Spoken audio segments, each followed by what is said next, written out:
தேவனின் செயல்களை வந்துதான் பாருங்கள். நடப்பிக்கும் கிரியையில் பயங்கரமானவர்.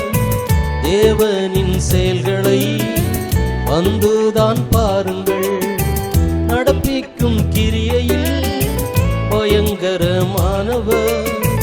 காற்றையும் கடலையும் அதட்டிடும் நாமமே.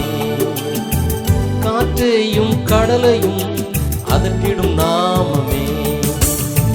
சூறை செடிகளோ சிங்கத்தின் கெவிகளோ கசந்த மாறாவோ சேதப்படுவதில்லை. நான் சூறை செடிகளோ சிங்கத்தின் கெவிகளோ கசந்த மாறாவோ சேதப்படு